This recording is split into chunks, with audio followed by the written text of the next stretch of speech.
buenas noches, tengan todos ustedes. En esta noche tenemos una invitada especial, la asambleísta Paola Aguirre. Buenas noches, ¿cómo está? Muy buenas noches, muchas gracias por la invitación. Un gusto poder estar en este espacio para poder compartir con la ciudadanía en general y especialmente con los jóvenes el trabajo que venimos realizando desde la Asamblea Legislativa Departamental. Muchas gracias. Bienvenida a este podcast. Este podcast lleva por nombre Crisis, Drama y Cash, el podcast del que nadie se salva. Se divide en tres secciones. Una sección que va a hablar sobre política, otra sección que va a ser más de contenido social, vamos a decir chismes, y otra sección que es un poco más empresarial. En esta ocasión vamos a hablar acerca justamente de determinados temas políticos que, a decir verdad, le interesan mucho a la sociedad. Por eso es que invitamos a una personalidad como usted, una persona que sinceramente tiene un carácter bastante aguerrido, que lucha por los intereses de los cruceños. Vamos a decir que es un ejemplo para muchas mujeres y en particular para la juventud. En ese sentido, para comenzar, me gustaría que antes de ingresar en cuestiones políticas me comente un poco sobre su persona. ¿Quién es Paola Aguirre? Muy bien, claro que sí. Soy una ciudadana boliviana, nacida en Tarija, criada a lo largo de mis 38 años de vida en este hermoso departamento. Estudié primaria y secundaria en el Colegio Fiscal Sor María Cristina Pérez. Toda mi vida he crecido y hasta el día de hoy soy vecina del barrio Huaracachi, un barrio tradicional, ferroviario, dentro de la capital de nuestro departamento. He cursado la universidad en las aulas morenianas, en la Universidad Gabriel René Moreno. Egresé como abogada el año 2008 y el año 2009 juré como licenciada en Ciencias Jurídicas. Me especialicé en Derecho Penal y Procesal Penal, en Argumentación Jurídica, en Derecho Constitucional y Procedimiento Administrativo. Tengo el grato honor de ejercer la docencia desde el año 2010 hasta la fecha. Buenísimo. Tanto en pregrado como en posgrado, en la universidad pública y en universidades privadas del medio. Actualmente soy docente de la Universidad Católica Boliviana en las materias de oratoria y de Derecho Penal y Procesal Penal. Y me considero una persona relativamente nueva en política, tomando en cuenta que este es mi cuarto año de gestión como asambleísta departamental. No había hecho política ni en la universidad, pese a que en su momento se me invitó para ser candidata a congresista el año 2007, cuando en la Universidad Autónoma Gabriel René Moreno se llevaron adelante las elecciones para la elaboración de un nuevo estatuto, precisamente porque consideraba necesario la formación para poder entrar a la arena política con un criterio sólido, con un criterio formado, que pueda responder a las expectativas ciudadanas y a las necesidades sociales. El año 2021 fui candidata como primera diputada plurinominal por Creemos. Por circunstancias personales ineludibles, renuncié a la candidatura 2 meses antes de la elección y fui invitada nuevamente por Luis Fernando Camacho, en ese entonces ya candidato a gobernador, para ser la segunda asambleísta poblacional por el departamento de Santa Cruz. Gracias a Dios fui electa, gracias a la confianza depositada por el pueblo cruceño, y los 3 primeros años fungí como secretaria general dentro de la Asamblea Legislativa Departamental, actualmente asambleísta poblacional. Muchísimas gracias. La verdad que bastante interesante el poder conocer un poco más allá del personaje político, por así decirlo, conocer a la persona, ¿no?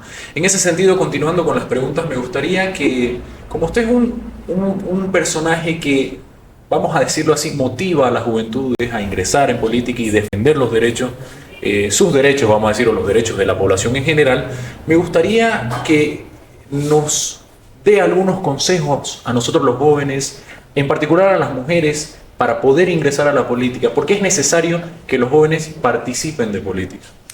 Yo creo que el éxito es la suma de 2 factores.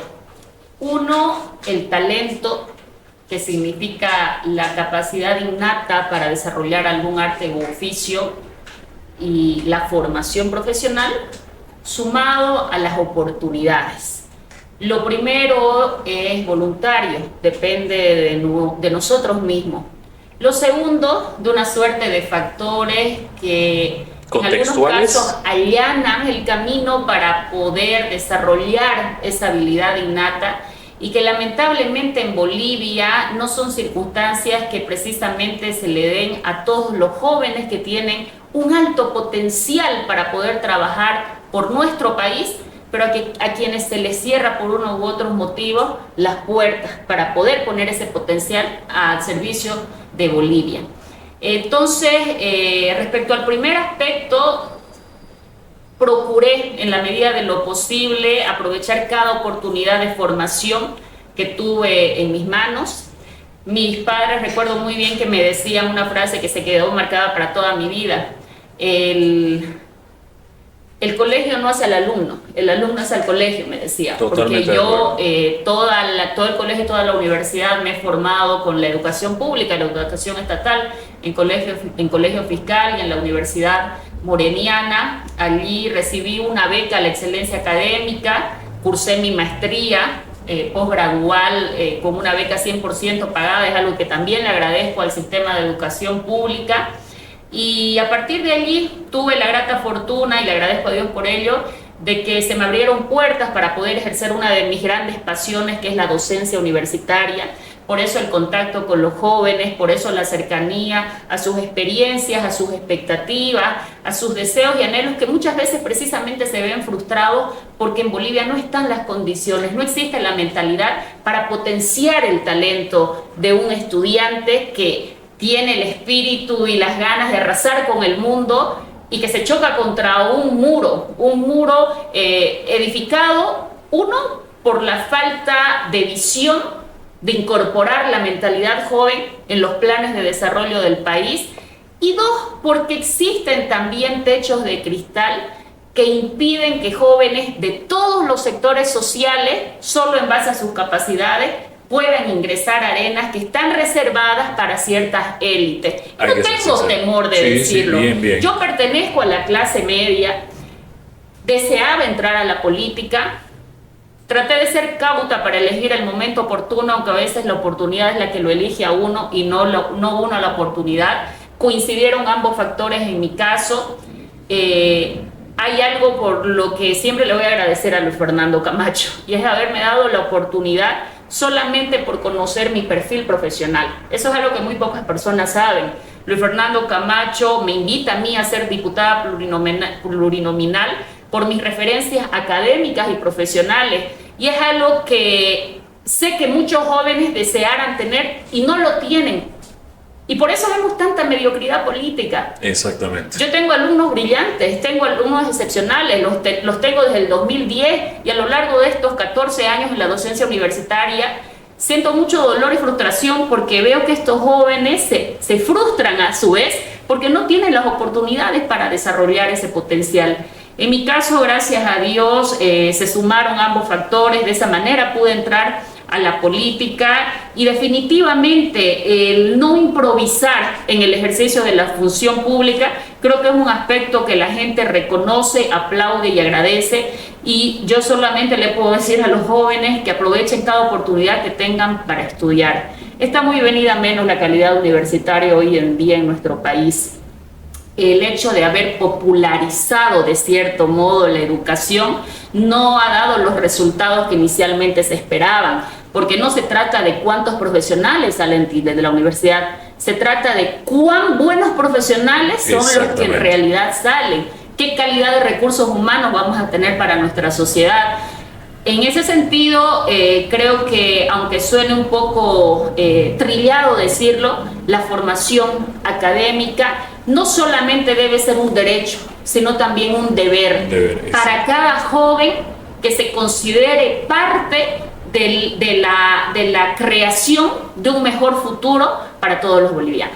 Muchísimas gracias, asambleísta. La verdad que yo creo que a las personas que nos van a ver les va a agradar mucho los consejos que usted está dando, y aparte las vivencias que usted nos cuenta son efectivamente el pan de cada día en personas que efectivamente quieren estudiar, quieren dedicarse a cambiar el mundo, por así decirlo. No solo un barrio, una ciudad o un país, el mundo.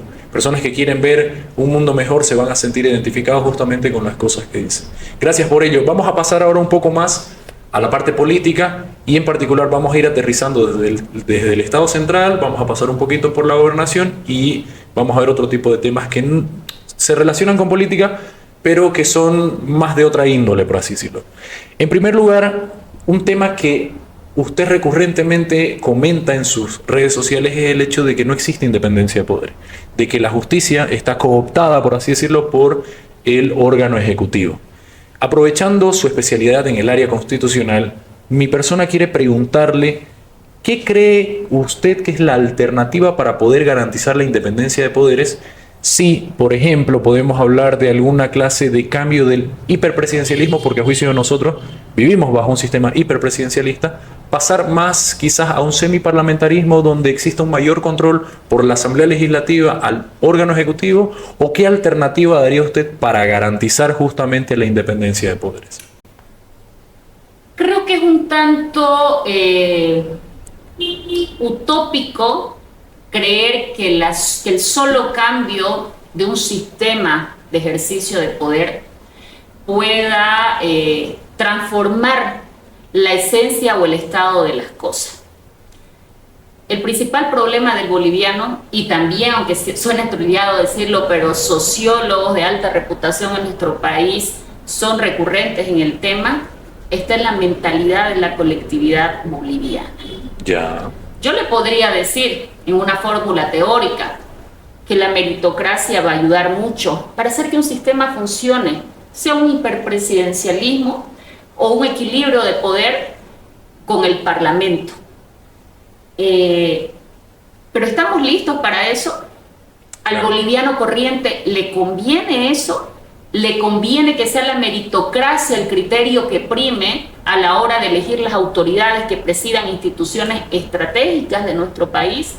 Lamentablemente hay lastres que golpean mucho la realidad boliviana, problemas sociológicos históricos que también los abordo en muchas de mis intervenciones en la Asamblea, el victimismo boliviano, el hecho de creer, de dejarnos llevar por el resentimiento histórico y creer que la reivindicación y la venganza va a ser una salida para nuestros problemas. En vez de cambiar las propias actitudes, quizás, ¿no? Eso limita muchísimo el potencial de desarrollo de nuestro país, y es por eso que se mira al otro con recelo. Hay algo que caracteriza, a juicio de muchos sociólogos bolivianos, al boliviano, valga la redundancia, y es la desconfianza del otro. Por eso, por ejemplo, en temas de desarrollo económico, de emprendimiento, de empresa, de inversión, la economía se centra en núcleos familiares, estrictamente familiares. Por eso no hay núcleos económicos que crezcan. No hay una mayor homogeneidad, por así decirlo. No existe esa confianza que se requiere para que estos pequeños núcleos familiares se extiendan a complejos económicos más grandes. Quedamos estancados porque el boliviano desconfía del otro. El boliviano de una región desconfía del boliviano de otra región. El de piel blanca desconfía del de piel oscura y el de piel oscura desconfía del de piel blanca. El que no tiene instrucción desconfía del académico y el académico desconfía de aquel que no ha podido por X o Z motivo ilustrarse como él lo pudo hacer. Entonces creo que son brechas de la mentalidad boliviana que necesitan ser superadas, y veo con mucho pesar y cierto fatalismo el hecho de que esta mentalidad se ha visto más profundizada aún bajo el gobierno del movimiento al socialismo y su visión de Estado, ¿no? Creo que el mayor castigo y la mayor deuda por saldar que nos ha heredado el MAS es precisamente la polarización, ¿no? Estas grietas se han ahondado, y si de algo se ha encargado el movimiento al socialismo es de controlar la educación. Recuerden ustedes de que Chato Peredo hablaba de eso, ¿no? De controlar la educación, de controlar las tierras, entre otros sectores estratégicos para poder consolidar su hegemonía de poder, ¿no? Y en materia educativa, lamentablemente, el adoctrinamiento está operando, y lo peor es que muchas familias y padres no lo advierten. Eso repercute lamentablemente, en una falta de pensamiento crítico en la juventud, en el sentido de normalizar el estado de las cosas, tal como sucede en Cuba, por ejemplo, donde tenemos niños, adolescentes y jóvenes que han nacido y viven con el sistema, solo digamos, ¿no? conociendo un sistema. Exacto, no hay una pluralidad en ese sentido. El tema de la hegemonía que bien menciona lo vamos a tocar en un punto un poco más adelante, porque justamente vamos a ver el video donde usted habla sobre la hegemonía en Bolivia y vamos a hacer una pregunta puntual sobre eso. Para continuar un poco más, va a disculpar que la corte, me gustaría nuevamente tocar el tema de la independencia de poderes, pero ir aterrizándolo un poco más en la Asamblea Legislativa Departamental. Hace un tiempo hubo un conflicto entre la Asamblea Legislativa Departamental y el Ejecutivo, vamos a decirlo, de la Gobernación. ¿Existe la independencia de poderes en el gobierno departamental? No. En su momento, cuando creemos tenía mayor, vamos a decir, mayor presencia en la Asamblea, ¿se hicieron las gestiones correspondientes para garantizar justamente este tipo de principios? Claro. Voy a ser sincera con usted. Hay algo que he criticado mucho y ha sido el hecho de que siempre el legislativo se ha constituido en un apéndice del ejecutivo y absolutamente en todas las instancias. Y no porque entendamos que esta es una práctica que termina siendo perniciosa para el ejercicio del poder de forma deliberada y consciente, sino porque muchas veces las prácticas están consolidadas y se entiende como una interpelación al otro, más aún cuando el otro es de tu estructura partidaria, el hecho de tratar de diferenciar el rol ejecutivo y el rol legislativo. Y ahí la importancia del principio, pues, ¿no? Por supuesto. Y además la importancia de entender que en un sistema democrático el disenso entre ajenos es necesario y el disenso entre propios es aún más necesario. Aún más necesario. Entonces, estudios que han llevado adelante con consultorías por parte del órgano electoral han demostrado, por ejemplo, que en Bolivia los partidos políticos, las agrupaciones ciudadanas y organizaciones políticas en general son las que menos practican la democracia en el orden interno. Fíjense ustedes esa paradoja. Es, vamos a decir, un sistema caudillista. Estas estructuras políticas coexisten en un hábitat natural que se llama democracia, pero a nivel interno lo que menos se practica es la democracia. Es lo que dice el caudillo. Opera el verticalismo. Y no estoy hablando desde la experiencia de creemos necesariamente o únicamente, sino de manera general. Sino de manera general. Y eso hace que tengamos el dinosaurismo político que tenemos en nuestro país y que hoy está en plena boga y a flor de piel. No voy a dar nombres, la ciudadanía es absolutamente ya lo sabe, racional y yo creo que se da cuenta de aquello, pero son situaciones que nos deben conducir a la reflexión y me pregunto yo, si nuestro padrón electoral tiene como electorado protagónico de estas elecciones y de la futura a los jóvenes, ¿cómo es que se tienen que recurrir a figuras que han tenido un pasado, que han tenido la oportunidad de hacer lo bueno o hacer lo malo? Y si que esto implique una censura por el solo hecho de tener un historial político, pero sí me extraña la presencia de jóvenes.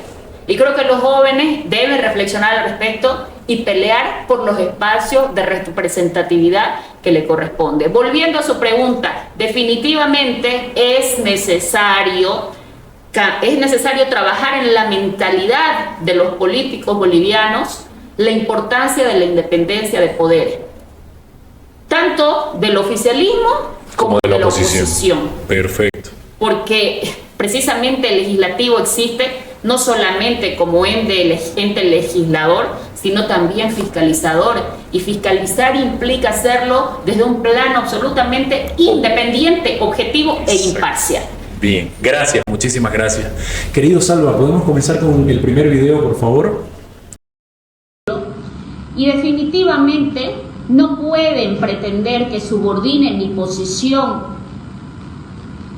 subordinen mis lineamientos y mis convicciones a lo que la cultura de la imposición pretende instaurar como institucionalmente correcto.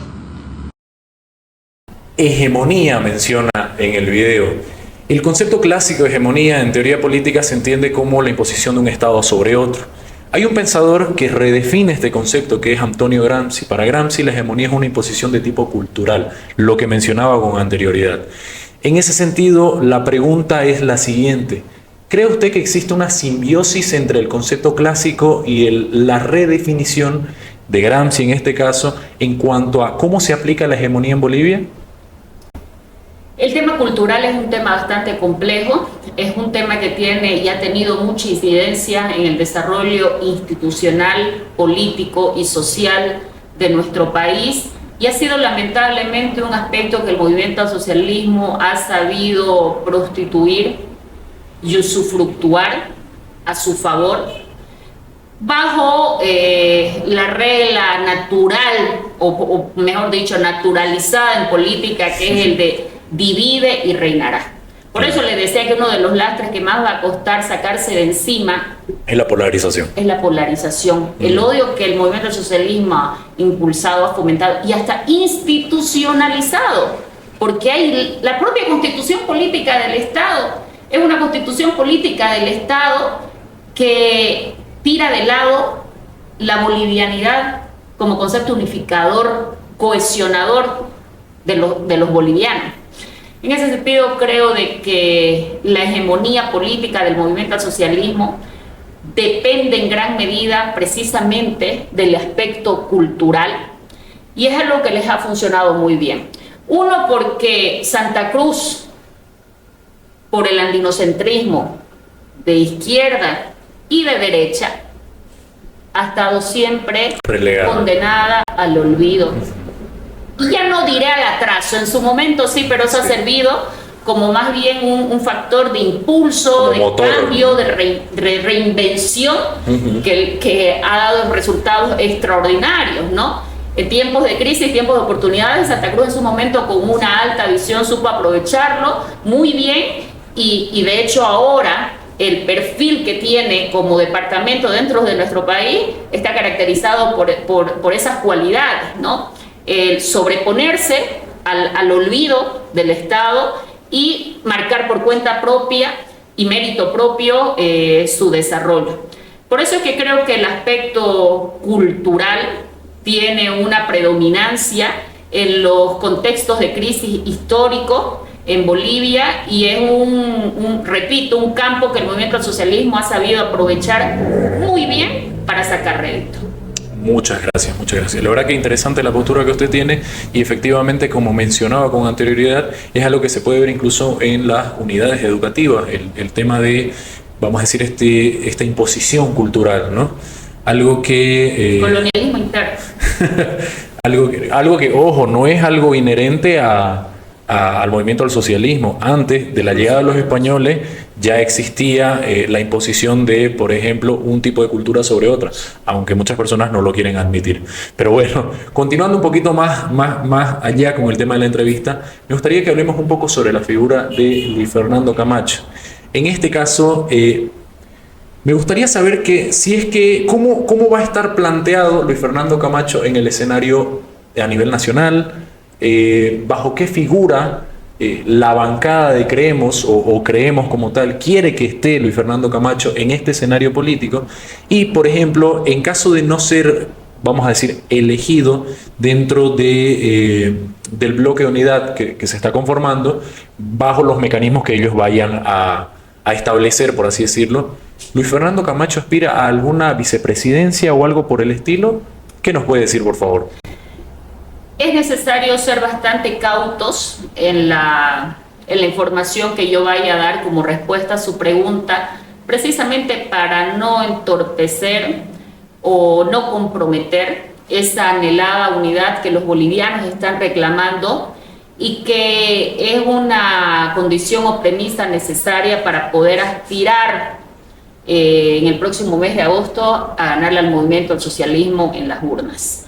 Si hay algo que destacar, Luis Fernando Camacho en los últimos meses de su perfil político ha sido precisamente la capacidad que ha tenido de gestionar desde Chonchocoro es algo inédito desde el lugar de su secuestro, la unidad que los bolivianos necesitan.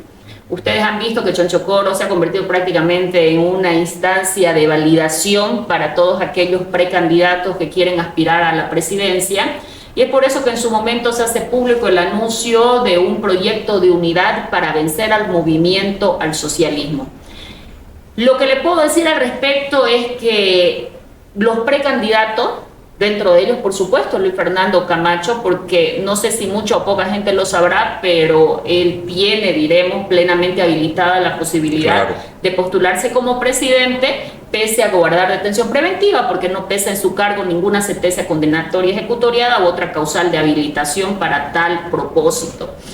Todos los precandidatos han acordado en primera instancia, y como algo que necesariamente debe ser respetado, independientemente de los resultados por todos ellos, que el precandidato que esté mejor posicionado en encuestas serias, confiables y de consentimiento y aceptación de todo, en la preferencia electoral en la ciudadanía, en primer lugar, ¿no?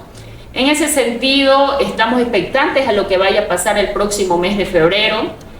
Por supuesto que hay ciertas condiciones de desigualdad entre uno y otro precandidato por las circunstancias naturales de cada uno de ellos. En el caso de Luis Fernando, a diferencia del resto, no puede estar en las calles haciendo campaña. Pese a eso, se da modos a través de cartas, a través de visitas constantes de los asesores y de los colaboradores inmediatos para marcar una línea de discurso que es coherente a los postulados que creemos promueve, y de hecho ocurre algo llamativo en Santa Cruz. La gobernación está extraviada, no tiene un rumbo, no tiene un horizonte, y se escucha más la voz de Luis Fernando Camacho desde su cautiverio que la voz de un gobernador en ejercicio, el gobernador suplente, a cargo de la institución, ¿no?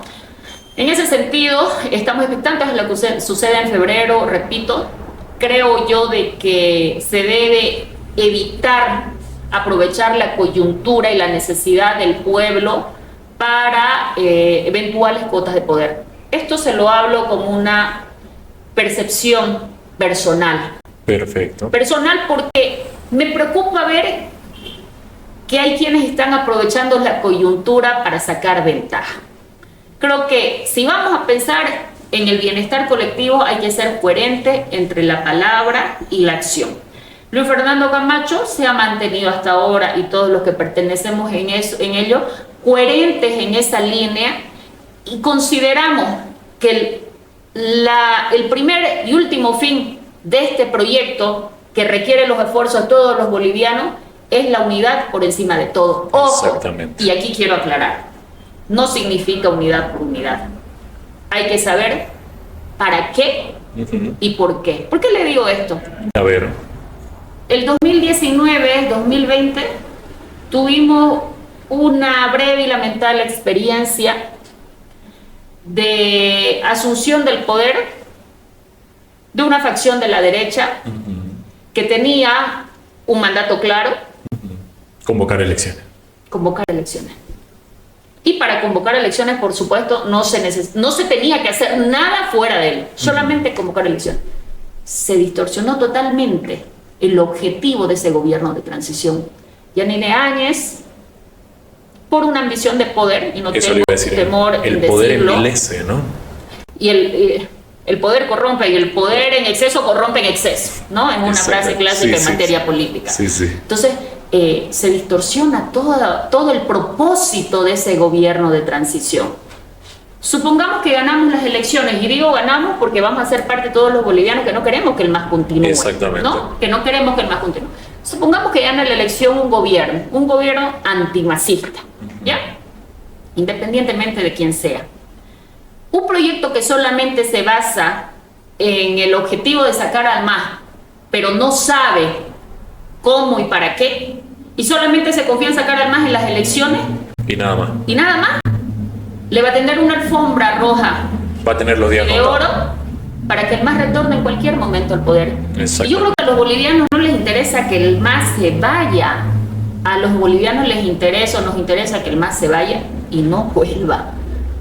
Vimos la experiencia de Macri en Argentina. Exactamente. Y es algo admirable precisamente en la forma de hacer política de Milei, porque Milei critica con la misma vehemencia al izquierdismo y al derechismo funcional. Digo funcional por decisión o por actos tal vez subconscientes que priorizan cuestiones de beneficio personal y dejan de lado la causa colectiva. Por eso creo yo que se necesita un radicalismo. Y también no tengo temor en decir esto, porque mucho se critica por el perfil radical que muchas veces muestro, pero yo creo que para extirpar un cáncer del país como es el movimiento al socialismo, se necesita carácter fuerte y se necesitan decisiones drásticas. Y además, asumiendo que en agosto no hay el fraude al que el masismo nos tiene acostumbrados. Muchísimas gracias.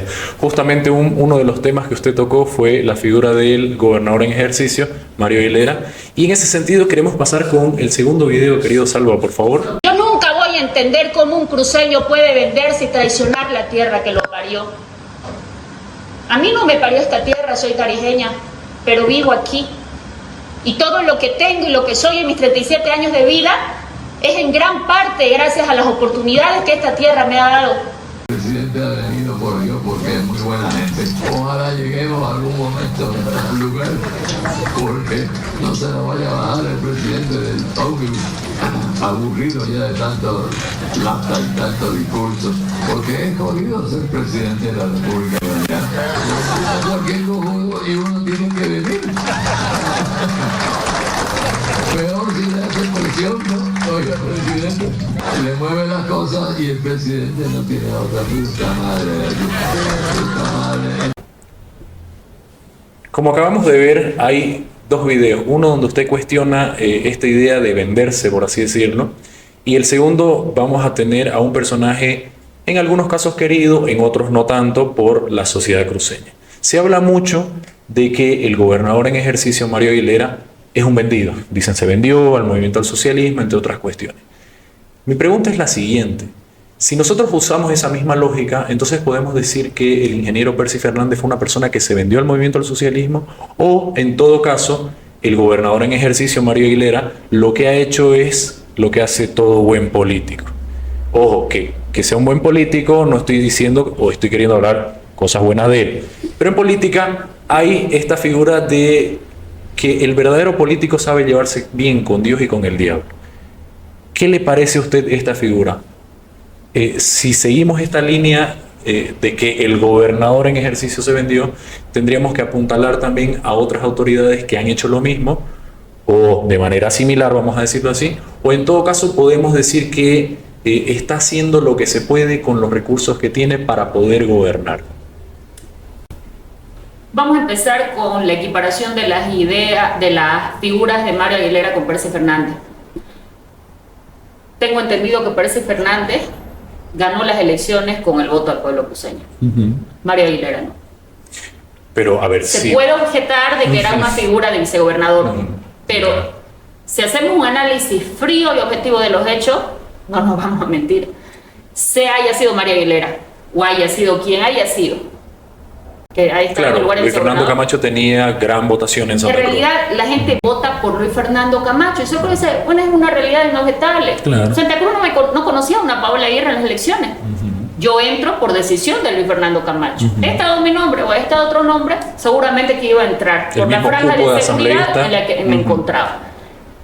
Pero se necesita madurez y humildad para reconocer esto. Muchos no lo han hecho. Y han caído en la falacia de decir de que Mario Aguilera es tan elegido gobernador como Luis Fernando Camacho. Esto es falso. ¿Falso por qué? No solamente porque la gente vota por el liderazgo de Luis Fernando Camacho, repito, es una realidad inobjetable, inobjetable, sino porque la hermenéutica a través de la cual Mario Aguilera asume el poder fue digitada por el movimiento al socialismo, asambleístas, ministros de justicia y amenazas de encarcelamiento, una gobernación rodeada de policías el día que Mario Aguilera iba a asumir, Y las propias declaraciones y el silencio cómplice en muchos casos de un Mario Aguilera. Se dice de que el silencio muchas veces grita más que la palabra, ¿no? Hoy he escuchado un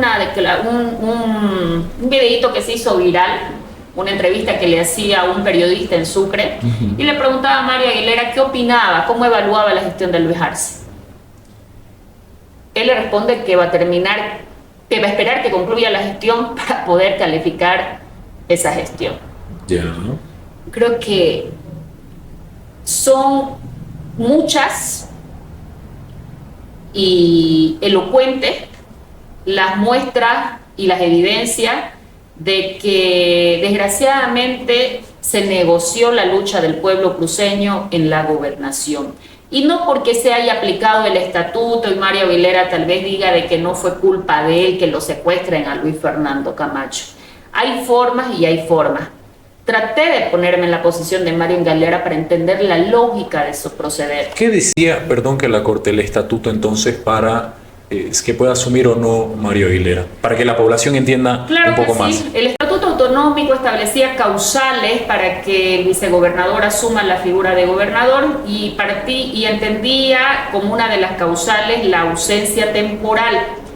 La ausencia temporal fue interpretada hábilmente por el movimiento al socialismo como cualquier circunstancia que impida que la autoridad esté físicamente presente en el departamento de Santa Cruz. Sin embargo, en cuanto a la interpretación de leyes, no se aplica la interpretación literal o lo que se conoce vulgarmente como la letra muerta. El constitucionalismo moderno precisamente obliga al legislador a efectuar una lectura integral de todas las normas, los principios, incluso la jurisprudencia existente al respecto.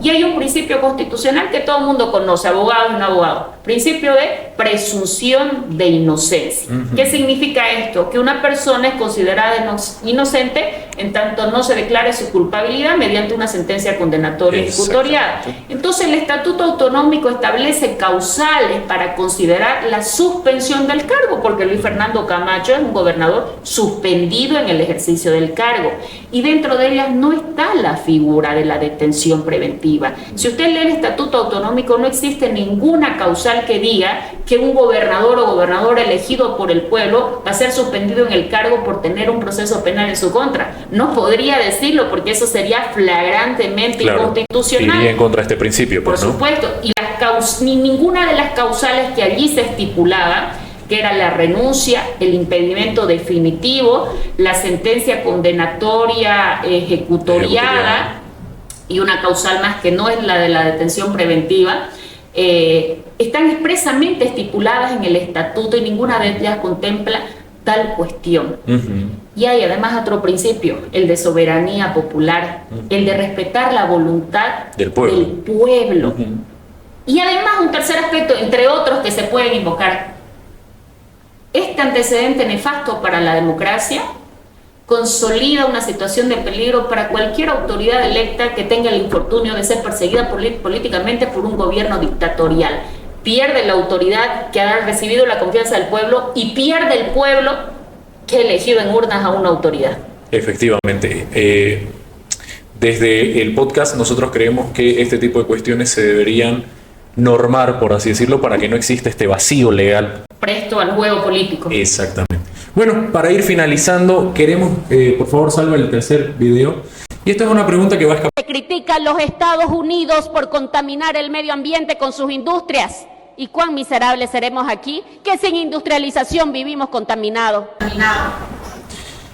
Vamos a salir, si se dio cuenta, fuimos del Estado Central, Gobernación, la figura de Luis Fernando, pasamos un poquito por el gobernador en ejercicio, para que vayamos aterrizando, por así decirlo, sobre determinados aspectos puntuales que a la población en general les parecen importantes, vamos a decir.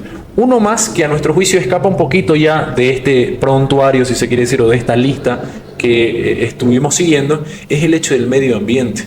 Leyendo determinados estudios, Santa Cruz se encontraba como uno de, como dice el himno, el cielo más puro de América. Entre uno de los estos últimos estudios dicen que Santa Cruz ahora se encuentra, como uno de los cielos más contaminados, por así decirlo, ¿no? En ese sentido, la pregunta concatenando el video que usted, que acabamos de ver de su persona, iba en sentido a quién le debemos esto y de qué manera es que están haciéndole daño al medio ambiente. El año pasado, el departamento de Santa Cruz y Bolivia sufrió una catástrofe sin precedentes por la cantidad de hectáreas quemadas que marcaron un récord histórico en nuestro departamento. Dolió ver la falta de compromiso, la negligencia y la inoperancia de los distintos niveles del Estado para evitar una situación que se advirtió en su momento y a la cual no se le dio la atención y la importancia que requería. Yo he hablado con comunarios, con bomberos comunarios de muchos municipios de nuestro departamento: San Ignacio de Velasco, provincia Chiquito, provincia Ñuflo de Chávez, el municipio de Concepción, y ellos trabajaron un plan de prevención de incendios forestales que fue implementado durante la gestión del gobernador Luis Fernando Camacho y que redujo considerablemente la cantidad de hectáreas quemadas en los 3 primeros años, 2 años y medio de gestión del gobernador Luis Fernando Camacho. Y el año pasado no se aplicó esa política de prevención. Lo que yo le pueda decir es un testimonio de referencia. Escuchar a los bomberos comunarios, escuchar a los bomberos comunarios relatar sus propias experiencias, vivencias y testimonios, lacera el alma. Porque se pudo evitar y no se hizo. Y el daño medioambiental es irreversible para el departamento. Lógico. Ir a la subgobernación de la provincia de Ñuflo de Chávez, increpar al subgobernador y recibir por respuesta de que efectivamente no había un solo bombero de la gobernación en el mes de septiembre, cuando la Chiquitanía estaba quemándose, es indignante. ¿Para qué están las instituciones? ¿Está bien? ¿No hay dinero? Sí, no hay dinero. Los masistas se despilfarraron la bonanza económica que nuestro país tuvo, no por un tema de industrialización o cuestiones de políticas económicas exitosas, extractivismo puro. Se acabaron los recursos naturales y ya no estamos en bonanza, estamos yesca, ¿no? En algún momento lo conversaremos en una próxima ocasión con mucho gusto. Pero el hecho de que no haya dinero no justifica una actitud negligente e indolente para con su propio pueblo. Y por supuesto que un factor de incidencia en el tema de los incendios forestales es el tema de los avasallamientos, que también deberíamos tocar en una próxima ocasión, si ustedes así lo permiten, porque es una de las prácticas políticas de expansión geopolítica que el movimiento del socialismo ha utilizado, no solamente con prácticas al margen de la ley, sino con perversión de instituciones que han legalizado, como el INRA, como el Instituto Nacional. El INRA es un operador político del MAS, no es una institución del Estado. El INRA es un operador político del MAS que reparte con criterio prebendalista tierra ajena, porque esa tierra es de los cruceños, es de los bolivianos, pero lo utiliza como prebenda pura. Muchísimas gracias, la verdad que fue un gusto, fue un placer haber podido contar con su presencia en este podcast que lleva por nombre Crisis, Drama y Cash, el podcast del que nadie se salva. Muchas gracias, querida asambleísta. Muchas gracias a ustedes por la invitación y hasta una próxima ocasión. Que Dios nos bendiga.